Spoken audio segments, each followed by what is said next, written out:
आधा वर्ष बल्दियाती इदारे फिर मसरूफ़ हो गए, इजलास पे इजलास हो रहा है, कचरा उठने का नाम नहीं ले रहा। लेकिन मेरा मौजू ही वही नहीं है, ना कचरा उठे ना उठे ना उठने वाला है। चौरंगियाँ घुमाई जाती रहेंगी, इजलास होते रहेंगे, तकाजे होते रहेंगे, गिले शिकवे होते रहेंगे, कराची वाले रुलते रहेंगे। 4 दिन पहले आज से बल्दिया शर्की उन्होंने एक कैंपेन चलाना शुरू की और उनका कहना ये है कि हम एक यूनियन काउंसिल पकड़ रहे हैं और उसको मॉडल यूनियन काउंसिल बनाएंगे। मेरे साथ बैठे हुए चेयरमैन बल्दिया शर्की मोहित अनवर। अच्छा, इत्तेफाक ये है कि ये लाइन्स एरिया में कैंप लगाए हुए हैं, बाकायदा कैंप 4-5 दिन से ये लगा हुआ है और इनकी टीमें उतरी हुई हैं। वो तो खैर मैं इनसे पूछता हूँ क्या ड्रामेबाजी कर रहे हैं ना, अभी पूरा रिमांड लेता हूँ। लेकिन इनके साथ मेरे मुस्लिम भाई भी बैठे हुए हैं। ज़रा दिखाना भाई सबको कि ये कैंप के अंदर मैं आया हुआ हूँ, लाइन्स एरिए में ग्राउंड के ऊपर कैंप लगा हुआ है। और सड़क का शॉट आ जाए तो दिखा देना भाई कि किसी ग्राउंड में नहीं बैठे हुए, आबादी के बीच में ये कैंप लगा हुआ है। सामने एहतशाम तानवी साहब की मस्जिद है और किसी को देखना हो तो चक्कर लगा ले, सामने फेडरल गवर्नमेंट के फ्लैट्स हैं। हमारे दीगर यूनियन काउंसिल के साथी बैठे हुए, बाजी बैठी खातून हमारी, इनको भी दिखाना भाई। जनरल काउंसलर है हमारी नदीम भाई बैठी हैं, नदीम साहब बैठे हुए, वाइस चेयरमैन है जो अभी मेरे ख्याल है कहीं एजुकेशन वालों की ऐसी तैसी करने गए थे कि वहाँ क्या सूरत हाल है। तो ये हो क्या रहा है ड्रामेबाजी, अभी ज़रा पूछूँ ना इससे मेन आदमी तो ये है ना कि कर क्या रही है। भाई साहब कचरा वचरा तो उठना नहीं है, मुझे नहीं मालूम ये कचरा उठाने आए हो तो कचरा तुम्हारा काम ही नहीं है, सीधी सीधी बात है। Sindh solid waste management board का है, तो ये है क्या, सफाई मुहिम है क्या? देखिए बेसिकली आपका कहना बिल्कुल सही है कि मेरा काम नहीं है कचरा उठाना, मेरा काम नहीं है सीवरेज लाइनें सही करना, मेरा काम नहीं है पानी घरों तक पहुंचाना। पर बदकिस्मती से इसी बल्दियाती सेटअप को जो हमें मिला है उसको इस आवाम ने, ये लाइन्स एरिया की प्योरली 98% वाली पब्लिक है जिसकी हमारे MQM मुत्तहिदा कौमी मूवमेंट पाकिस्तान कह लें या हक परस्त पैनल के अलावा कोई अप्रोचेबल नहीं है, इनके ना अप्रोच नहीं है, इनका कोई सुनने वाला नहीं है। इनका जो यहाँ से MP MNA भी बने वो भी मेरे ख्याल में पलट कर वापस नहीं आए। ठीक है, तो कहने का मकसद ये जो अब उम्मीदें उनको हमसे हैं, ठीक है, उनकी जो मसाइल हैं चाहे वो हमसे पर्टेन करती हों या ना करती हों, पर मैं और मेरी टीम ख़ास तौर पे ये राब्ता कमेटी की तरफ से हमें हिदायत है कि आप ना इसको ज़्यादा अपनी कैंपेन को कोई मीडिया हाईलाइट दीजिए, पर इसको आप स्टार्ट करें आहिस्ता आहिस्ता लोगों की चीज़ों को और तकलीफ़ों को दूर करने और डिलीवर करने की कोशिश करें। तो उसी कोशिश, उसी की काविश है और हम ये कर रहे हैं अल्हम्दुलिल्लाह। देखिए मैं कोई AC वाले कमरे में जाकर नहीं बैठा, मैंने जी इधर कैंप लगाया है, यहाँ के चेयरमैन, वाइस चेयरमैन, कौंसलर हजरात, हमारा तंजीमी स्ट्रक्चर हमारे साथ है, लोग आ रहे हैं। मैं आपके चैनल के, आपके कैमरे की आंख के तवज्जुह से ये बात भी लोगों को पहचानना चाहता हूँ कि हर कोई आकर मेरी वाह नहीं कर रहा। यहाँ पे लोग हमें सुना भी रहे हैं कि 3 साल बाद तुम लोगों को ख्याल आया, ये सारी बात फैक्ट है। पर हम अपना ज़मीर मुतमईन करने के लिए अपने ज़मीर को मतलब हमें भी सब मरना है, हम कुछ भी कर सकते हैं। हमारे पास वसाइल जो हैं बहुत ज़्यादा कम है, बहुत कम है, पर मसाइल बहुत ज़्यादा हैं। इधर मैं आकर बैठा हूँ, मैंने अभी 2 हमने अपने जो बड़े हैं राब्ता कमेटी उनसे मशवरा कर हमने 2 UC स्टार्ट किए हैं। गुलशन जोन से हमने UC 24 लिए और जमशेद जोन से हमने ये लाइन्स एरिया UC 10 लिए। इसको मैं इंशाल्लाह देखें 15 दिन के अंदर मैंने टास्क दिया है। 30 तारीख को आपको भी मैं दावत दूंगा कि आएँ और अभी आप अपने कैमरे की आंख से देखें और 30 तारीख को आप देखें आकर क्या आपने कोई चेंज पाया या नहीं पाया। अगर आपका भी मतलब आप भी अपने तौर से ईमानदारी से जो फैसला करें वो हमें बताइएगा। बात यह है कि अगर इतनी रवानी से सच बोल दे कि लोग आके लानत भी कर रहे हैं कि 3 साल बाद आए हो, अगर ये जुमला अपने मुंह से बोल रहा है तो मुझे बोलना चाहिए था कि यार क्यों बेवकूफ़ बना रहा हो, 3 साल के बाद आज ख्याल आया UC 10 का लाइन एरिया में आओ। लेकिन ये आदमी अगर अपने मुंह से बोल रहा है कि लोग आके अप्रिशिएट भी कर रहे हैं और बता भी रहे हैं कि यार आप 3 साल बाद आए हो, लेकिन जो इन्होंने वाज़े तौर पे कहा है ना MNA MP इनके पास है ना Sindh solid waste management board है, ये तो मैं बार बार बोलता हूँ, ये तो इनकी कोताही है कि बिला वजह घुसते हैं उसके अंदर। जब दे चुके हैं तो क्यों उसकी मॉनिटरिंग भी नहीं करनी चाहिए? इनको बोले जाओ तुम्हारी सिंध गवर्नमेंट की है वो जाने उनका काम। यार ये तो मैं यहाँ देख रहा हूँ कि सिर्फ अभी वो कोई बागात वाले भी नज़र आए थे, कोई एमएनडी वाले, ये क्या चक्कर है ये? सर मैंने देखें अपना भी टाइम इधर रखा हुआ है 2 घंटे, क्योंकि मेरे पास पूरी डिस्ट्रिक्ट ईस्ट है और 31 यूसी है। मैं ऐसा नहीं है कि 24 आवर्स यहाँ बैठ सकूँ, मैंने यहाँ 2 घंटे रखा है। तो मेरे डायरेक्टरान, मेरे निचले जो ऑफिसर का तबका वो है, स्टाफ जो है वो गलियों गलियों और मोहल्ले मोहल्ले काम कर रहा है, वार्डों में काम कर रहा है। मेरे चेयरमैन साहब मुरसलीन भाई, मेरे वाइस चेयरमैन नदीम साहब, मेरे काउंसलर बाजी और दूसरे जो हजरात काउंसलर हैं, हम और हमारा तंजीमी स्ट्रक्चर पूरा इस वक्त फील्ड के अंदर है। और हम ये नहीं कह रहे कि जी हम 24 घंटे काम कर रहे हैं, पर हम लोग 12 से 12 घंटे कम से कम काम कर रहे हैं। और ये मेरा एक टास्क है कि मैं इस यूसी को 10 दिन में, मैं ये नहीं कह रहा कि जी बहुत ज़्यादा शक्ल निकल आएगी, मैं ये नहीं कह रहा 100 प्लस में चला जाऊंगा, नहीं जी, मैं फिर भी 75% 80% जो लोगों की परेशानियां थी, जो लोगों के मामला थे, वो मैं रिजॉल्व करूंगा। कल मैंने जी इधर जो एक्सीएन है सेवरेज के इजाज़ साहब, उनसे भी बात की है। यहाँ जो अपना सॉलिड वेस्ट के जो अफसरान हैं उनको भी इसी कैंप में बुलाया था, मैंने यही बात की है। मैं नहीं कह रहा, मेरा चेयरमैन कह रहा है कि थोड़ी बहुत चीज़ें आज बेहतरी की तरफ आई हैं। मैंने ये कहा है कि देखें जी, मैंने समा एग्रीमेंट सॉलिड वेस्ट का साइन किया है, पर जो उसकी शराइत हैं वो अगर फुलफ़िल हो जाए तो मैं समझता हूँ कि वो बेहतर है। और हमने इनको वहाँ कचरा कुंडियाँ दिखा दी हैं, जहाँ वो कचरे कुंडियाँ नहीं रहीं, वो कचरे कुंडे हो गए हैं पूरे, और वो पूरे ग्राउंड कचरे से भरे हुए हैं। उन्होंने मुझे यकीन दहानी कराई है कि 2-3 दिन दे दें। यहाँ पे हमारे पास बड़े डस्टबिन हैं चाइनीज़ के, तो वो हम बड़े डस्टबिन ला कर रखेंगे और वहाँ हम अपना बंदा अपॉइंट कर वहाँ बिठा देंगे, ताकि लोग अगर कचरा नीचे फेंकें तो वो फिर उसके अंदर कचरा। अच्छा देखिए, मैं एक काम करना चाहता हूँ और आपके इससे आपके कैमरे की से और आपके चैनल के तवज्जो से लोगों को बताना चाहता हूँ। देखिए, मैं इस वक्त डिस्ट्रिक्ट ईस्ट का चेयरमैन ज़रूर हूँ और लाइन्स एरिया यूसी 10 में भी मैं ही डिस्ट्रिक्ट चेयरमैन हूँ, पर मैं इधर का रिहायशी नहीं हूँ। इधर के जो रिहायशी हैं, मुकामी जो लोग हैं, हम उनके लिए ये काम कर रहे हैं, हम उनके लिए, उनकी आसानी के लिए काम कर रहे हैं। तो मेरा कहने का मकसद है, अगर मैं 10 दिन में, फिर मैं कहता हूँ अगर मैं 10 दिन में डिलीवर कर देता हूं और लोग मुतमईन हो जाते हैं, तो उसको लॉन्ग टर्म्स पे चलाना, उसको आगे उसकी देखभाल करना, अगर मैं इधर पैच वर्क कर दूं, रोड अच्छी कर दूं, सेवरेज लाइनें बेहतर कर दूं, इंक्रोचमेंट ख़त्म कर दूं जो दुकानों के आगे हुआ है, तो वो फिर आप लोगों का फ़र्ज़ है कि आप लोग लगाएं ना, कचरा अपने घर के बाहर फेंके ना। जो अगर कोई हम लाइटों, ये जैसे पोल लगे हुए हैं, देखें इस पोलों पे मैंने रंग भी करवा रहा हूँ। अब इस पे रंग हो जाएगा, फिर हम इस पे नंबरिंग कर देंगे कि पोल नंबर 1, पोल नंबर 99, पोल नंबर ऐसे, ये कुछ 300 पोल हैं इसके अंदर, डिस्ट्रिक्ट अपना यूसी के अंदर। तो अब हमें लोग कंप्लेन करेंगे कि भाई यूसी में फलाना यूसी 10 पोल नंबर ये बंद है, तो हमारी गाड़ी दोबारा उधर पहुंचेगी और वो लाइट ऑन कर देगी। इसी तरीके से एंटी इंक्रोचमेंट सेल जो है मेरा, वो एक टास्क फोर्स बना रहा है, वो मूवमेंट करेगा। देखिए, ये सारी चीज़ें हम शॉर्ट टर्म्स नहीं कर रहे, हम कॉस्मेटिक काम नहीं करना चाह रहे, हम दिखावा नहीं करना चाह रहे, कोई हम इलेक्शन कैंपेन चलाने नहीं आए। हम सच्चे दिल के साथ अपनी आवाम, जो हमसे भी हो सकता है बहुत सी कोताहियों की वजह से बददिल हुई है, पर अफसोस के साथ सिंध गवर्नमेंट कह लें, वफाक कह लें, जो कुछ नहीं दे पा रही, इस शहर से टैक्स लेकर सारी चीज़ें चला रही है, और इस शहर के लोगों को, रिहायशियों को कुछ नहीं मिल रहा, चाहे वो महाजिर हो, सिंधी हो, बलोच भाई हो, पठान भाई हो, सराइकी हो, कश्मीरी हो, गिलगित कुछ नहीं दे पा रहे। मैं समझता हूँ कि अगर मैं और मेरी टीम और हक परस्त पैनल हम मिलकर कुछ करना चाह रहे हैं, और अगर वो अच्छा हो गया जिसमें आप सबकी दुआओं के साथ, तो मैं समझता हूं कि मैंने अपने टर्नओवर में बहुत बड़ा काम कर लिया। और अगर ये 10 दिन में मैं कामयाब हो गया, इसके बाद मैं दूसरी यूसी में भी उतरूंगा। ऐसा नहीं है कि भाई यही यूसी करनी है, मैंने 10 ही करनी है। ज़बरदस्त। लेकिन ये कि एक दूसरा सच तुमने बोल दिया भाई, कि ये बोलते हैं कि यार 5 दिन हो गए, हमने ये कर लिया, ये निखार दिया, और पहली दफ़ा बोला है ना 5 दिन के बाद कि हम आज बेहतरी महसूस हुई है।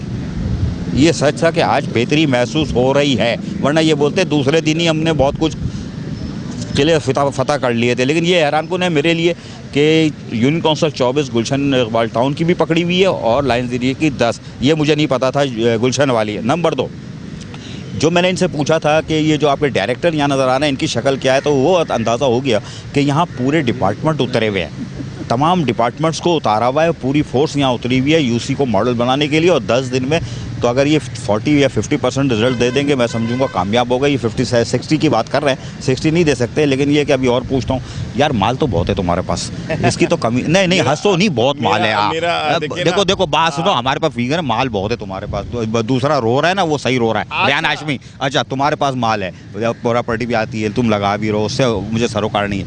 आज आप सच बोलना, तुम्हें कौन सी तकलीफ है यार, किसने हंसदे ने काटा है? सेवरेज लाइन क्यों डालते हो जब तुम्हारा नहीं है, उसके अंदर क्यों घुसते हो? देखिए, मैंने 16 से 17 करोड़ रुपए से ज़्यादा अमाउंट इस सेवरेज लाइन में लगा चुका हूं, जो कि मेरा नहीं, आप सही कह रहे, मेरे डोमेन में नहीं आता। पर मैं क्या करूं जी, जब तुम्हें मेन रोल नहीं देते, तुम्हारी कंप्लेन नहीं करते। अभी मेरे 40 लाख के टेंडर्स हो रहे हैं, ये भी मैं आपके चैनल के तवज्जो से बता दूं कि भाई मेरे 40 लाख के टेंडर्स हो रहे हैं। हर उसमें मेरे मेरे वाइस चेयरमैन के प्रेशर से मैंने कौंसल में 15% इंक्रीज़ जो करवाया है, उसके अंदर सेवरेज के हवाले से कराया है। कहीं भी हम रोड बना रहे हैं, वहाँ अगर फौरी तौर से सेवरेज लाइन चेंज करनी है तो वो हम 15% उसमें हमने बजट में डाल दिया और वो हम करेंगे। बात ये नहीं है कि ये तुम्हारा काम नहीं है। देखिए, मैं एज अ पाकिस्तानी, मैं कराची का शहरी, मेरी पार्टी कराची से ताल्लुक़ रखती है, मेरे लोग मुझे वोट देते हैं, फिर बात वहीं घूम फिर कर आ जाती है। तो हम इस चीज़ों में नहीं जा, हम कोशिश, देखें पहले मैं, ऐसा नहीं है कि मुझे इन्होंने आकर बोला जी सेवरेज मैंने डाल, नहीं जी, मैं रिक्वेस्ट करता हूँ, क्योंकि मेरे अंडर नहीं आता ना वाटर एंड सेवरेज, तो मैं रिक्वेस्ट करता हूँ MD वाटर बोर्ड को, मैं एक्सचेंज को करता हूँ। पर बदकिस्मती से, अफसोस के साथ ये कहना पड़ता है, जब वहाँ से कोई रिजल्ट नहीं आता और यहाँ से मुझे लोगों का प्रेशर आता है, तो मुझे हालत मजबूरी में वो करना पड़ता है। और मैं फिर ये कहूँगा, मैं ये करूँगा, चाहे इसमें मुझे कोई भी बुलाए, बात करे, पूछे कि भाई तुम्हारा ये नहीं था। दूसरी बात एक और मैं बताता चलूँ, जो हमारी एक सफाई मुहिम चल रही है, आप अचानक रात के वक्त विज़िट करें, मेरे जो स्वीपर्स हैं, जो मैंने 100 की तादाद में प्राइवेट रखे हुए हैं, वो भी आपको रात को रोडों पे नज़र आएंगे। अच्छा, एक और बड़ा इशू चल रहा है, आज हम मिनिस्टर साहब के साथ, बल्दियाती मिनिस्टर नासिर शाह साहब के साथ एक मीटिंग में थे, उधर भी लोगों ने रेस किया और मीडिया वालों ने सवाल किया कुत्ते मार मुहिम के हवाले से, कुत्तों के।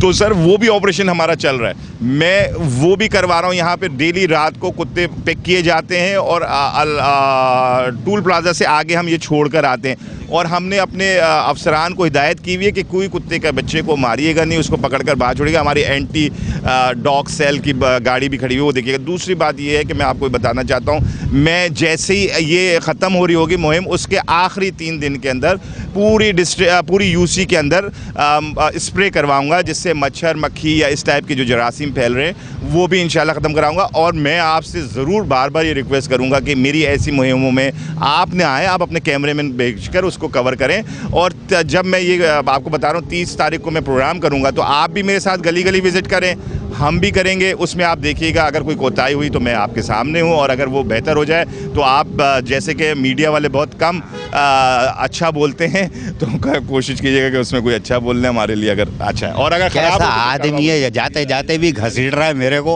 हालांकि इतनी तारीफ कर रहा हूँ फिर भी मुझे घसीट रहा है, छोड़ूंगा नहीं इसको फिर भी। चलो आओ, ये कुत्ते जाके रेहान हाशमी के इलाके में नहीं छोड़ना। नंबर 2, कुछ गरीब आदमी है बेचारा, हैंड टू माउथ है, कुछ 200-300 कैप्सूल उसको भी दे देना, उस गवर्नमेंट तो नहीं देगी, ठीक है।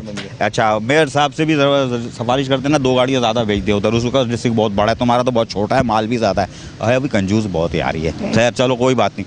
अच्छा, मुझे एक चीज़ बताओ, ये तो लॉजिक थोड़ी सी समझ में आई है, लेकिन मेरा इख्तिलाफ रहेगा कि सेवरेज लाइन जो है, यकीनन आप तो डिस्ट्रिक्ट में बैठते हो ना, मुरसलीन भाई हो गए, नदीम भाई हो गए, या वो हमारी जनरल काउंसलर्स हो गए, ये जो है प्रेशर लोगों का आता है, लोगों को नहीं मालूम, वाटर एंड सेवरेज बोर्ड आपके पास नहीं है, वो कहते हैं DMC councillor chairman, councillor chairman, इनकी गुत्ती नापी जाती है, तो ये आप पे प्रेशर डालते हैं, आप डालते हो, आपकी मजबूरी है। लेकिन अगर आप जिस तरह ये बैनर लगा ऐसे ही लगा दो, वाटर एंड सेवरेज बोर्ड हमारा नहीं है भाई, आओ, वेलकम, अगर होगा तो ज़रूर करेंगे, लेकिन ये अब बैनर लगाना शुरू करो। मैं बता रहा हूँ, ये आखिर में काम आएगा। जो लोग आप कह रहे हो ना, लोग बददिल आगे बोलते 3 साल बाद आए हो, तो 3 साल बाद आप इसलिए आए हो कि अगर सेवरेज का पानी बह रहा होगा, सड़क आपकी गई, बनाओ सड़क अभी, बनाओ सड़क अभी गई। अच्छा चलो, इसको भी छोड़ो यार, माल बहुत है तुम्हारे पास। अब आते हैं UC 10, UC 24, ये आप 10 दिन जाओगे, लेकिन उसके बाद आप यकीनन अपना स्टाफ है मेंटेन करोगे, इसको काम तो प्रोसेस रहेगा।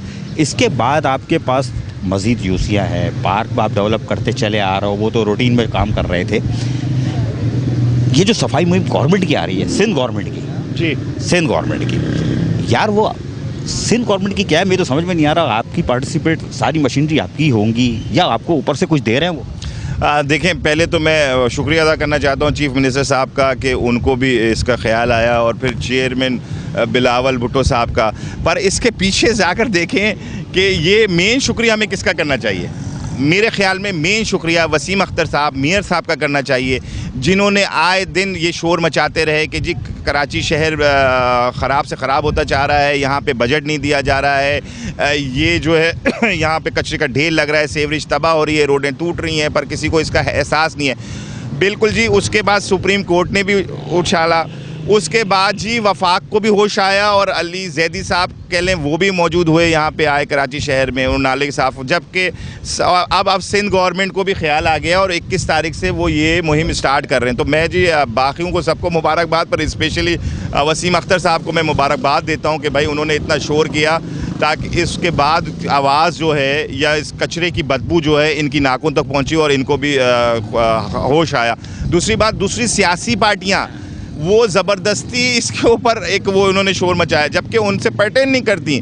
ठीक है, तमाम बड़े बड़े चैनल्स, उनकी टॉक शोज़ के इश्यूज़, उनके जो टॉपिक हैं वो कचरा है। अरे भाई, कचरे के अलावा सीवरेज का पानी है रोडों पे, वो किसी को नज़र नहीं आ रहा, सिर्फ कचरा क्योंकि वो वसीम अख्तर साहब मेयर हैं तो उसको मिलाया जा रहा है, जबकि उनके अंडर ही नहीं आ रहा। कई दफ़ा बता दें। तो आपने जो वो सवाल किया, मैं उससे पहले ये सारी चीज़ें मुबारकबाद, और जिसका असल जिसकी वजह से ये सब होश में आए वो वसीम अख्तर साहब हैं, उनकी वजह से ये लोग सब होश में आए। मेरे बताने का मकसद ये है कि सर उसके लिए आज भी मीटिंग थी। बड़े अफसोस के साथ मुझे आपके बताना चाहिए कि बता रहा हूँ, मैंने अभी कहीं और बात भी नहीं की और किसी ने भी बात नहीं की, और वहाँ आपके सहाफ़ी हज़रात को मैं सलाम पेश करता हूँ कि उन्होंने ये सवाल रेज़ किया कि जी आप बल्दियाती उम्मीदवार जो हैं, जो डिस्ट्रिक्ट चेयरमैन हैं, उन पे क्या आपको भरोसा नहीं है जो आप डीसीज़ को फ़ंड कर रहे हैं। तो ये बात आज भी हुई है, नासिर शाह साहब के सामने उन्होंने सहाफ़ियों ने बात की है, एक बड़ा अच्छा और हमारी दिल की बात उन्होंने वो सवाल उन्होंने किया है सहाफ़ियों ने, जिसके ऊपर नासिर साहब ने कहा है ये वक्ती तौर से है, बाद में सारी इख्तियारात जो हैं हम कोशिश कर रहे हैं कि आगे जो सॉलिड वेस्ट है, वाटर एंड सीवरेज जो है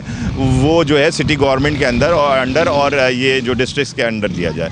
तो ये बात बड़ा मुस्कुरा के चौरंगी घुमाता है, वो लॉलीपॉप दे गया, मैं कसम खा रहा हूँ वो लॉलीपॉप दे गया, वो बड़ी खूबसूरती से घुमाता है। ना तो एमक्यूएम, जब तक एमक्यूएम है यार, ना तो आपको फंड मिलना है, डीसी को मिलने का मतलब समझ गए। वफाक कंपेन चली, 12 गुनी कमेटी बनी, 116 अरब रुपए आए तो नश्तर रोड बनने के लिए आए, कचरे के लिए वफाक ने नहीं दिए। अली जैदी साहब आए, हमारे से चंदा करके लेगा अली जैदी साहब, चंदा करके ले गए तो मेरा भाई तो पैसे तो नहीं मिलेंगे ना, तो ये इस पे फाइट करो ना वज़ीर आला से। भैया आप जो है डिस्ट्रिक्ट को ग्रांट नहीं दो, अगर सेंट्रल की मशीनरी ख़राब है तो उनको मशीनरियाँ दे दो, वापस ले लो, भले किराए पे दे दो, लेकिन पैसे भी आप ही खर्च करो, लेकिन उसको दे दो। आपके साथ पूछ लें आपको क्या चाहिए, जो आपके वसाइल कम है वो आपको दे दें। तो यूसी 10 और यूसी 24 नहीं मेरा भाई, फिर पूरा साफ। बिल्कुल, इंशाल्लाह आप देखिए 30 तारीख के बाद हम अपना आगे का भी लाइल अमल अनाउंस करेंगे, और 30 तारीख तक हम 24 और यूसी 10 को हम साफ़ सुथरा कर और इसमें जितनी हमें प्रॉब्लम्स आएंगी, जितना हमारे अखराजात सामने आएंगे, वो सारी चीज़ें उसी एग्जांपल के तौर पे हम 2 यूसीज़ कर रहे हैं। उसके बाद वो सारी चीज़ें हम आगे की जो यूसीज़ हैं उनके लिए प्लानिंग करने में हमें आसानी होगी। यार पहले तुम बोलते थे वसाइल है, अभी तुम रोना शुरू कर रहे हो। वसाइल नहीं है कि वो पौधा जो 5000 का लगाया हुआ था मुरझा गया क्या? नहीं जी, ऐसी कोई बात नहीं है। आपका जूस है ईमान से, मैं ये नहीं कह रहा जी वसाइल हैं या नहीं। देखिए, मैं आपको एक सच्ची बात करूं, पता नहीं आपके चैनल पे ये चल सके ना। बिल्कुल चलेगा, खोल के बोलो। देखिए, वज़ीर आला साहब इंक्रीज़ करते हैं जी सैलरीज़ 15% जी, मैंने सैलरी इंक्रीज़ कर दी। मेरे OZT में पैसे बढ़कर आने की जगह कम कट कर आते हैं मजीद। तो मेरा इलेक्ट्रिक की मद में कट जाते हैं, PTSL के मद में कट जाते हैं, पता नहीं किस किस मद में ये लोग काट लेते हैं, हमारे को खुद समझ में नहीं आती। कोई स्पेशल ग्रांट नहीं आ रही, कोई स्पेशल फंड नहीं आ रहा, कोई डेवलपमेंट के हवाले से हमें कुछ दिया नहीं जा रहा, उल्टे हमारे पैसे काट लेते हैं। फिर 15% हमारी मज़दूरों की, हमारी लेबर की, हमारे अफसरान की 15% सैलरी इंक्रीज़ करते हैं, पर वहाँ से अनाउंसमेंट की जाती है बादशाहों की तरह, पर यहाँ पे हमें भेजी नहीं जाती। मैं जब से बैठा हूँ 40% सैलरी इंक्रीज़ हो चुकी है। मैं 40% सैलरी इंक्रीज़ कर अपनी जो स्टाफ है मैं उसको दे रहा हूँ। मैं अपने आवाम का पैसा काट कर अपने स्टाफ को दे रहा हूँ। मेरे इस महीने के 60 से 65 लाख रुपए इजाफी जाते हैं 15% इंक्रीज़ करने के बाद। तो मैं उसको डेवलपमेंट में यूज़ कर रहा था, अब मुझे देना पड़ रहा है। पर मेरे स्टाफ है, उनकी भी ज़रूरियात है, महंगाई जिस तरीके से बढ़ रही है, तो मेरा फ़र्ज़ है कि मैं उनका साथ दूं। तो मेरे पास पैसे भाई ज़्यादा नहीं है, पर मेरी नीयत अच्छी है। मैं ये चाह रहा हूँ, मेरी टीम की नीयत अच्छी है, हम सब की नीयत अच्छी है कि हम ये चाह रहे हैं कि हम करें, और अल्लाह हमसे करवा रहा है, बस यही मैं कह सकता हूँ। Thank you. बात सही कह रहा है कि 40% तो इनके बैठे बैठे बढ़ गए, और आप ओजेटी में जो है के इलेक्ट्रिक और दीगर मद में काटते रहते हो तो कैंची लगेगी, तो नुकसान जो होगा वो आवाम को पहुंचता है। और सरकारी मुलाजमीन जो है वो ये 3 साल में भर्ती नहीं हुए हैं, ये 40 साल 35 साल के कुछ रिटायर हो रहे हैं, तो वो उनको तो सैलरी देनी है। सिंध गवर्नमेंट को यही तो हमारा भी शिकवा है कि जब आप ओजेटी बढ़ाते हो तो फ़ौरन ग्रांट नहीं देना, भीख नहीं देना, ओजेटी बढ़ा दो, उसका शेयर जो दे रहा हो वो दे दो, उसके अलावा मत दो इनको। लेकिन ये कि हंसता खेलता चेहरा है, पैसे ज़्यादा हैं, रेहान हाशमी की सूरत है, सूरत अब इसके पास पैसा बहुत है, रेहान हाशमी की सूरत देखो और इसकी सूरत मुकाबला कर लेना, किसी दिन दोनों को मिला के दिखाऊंगा। आधा बस।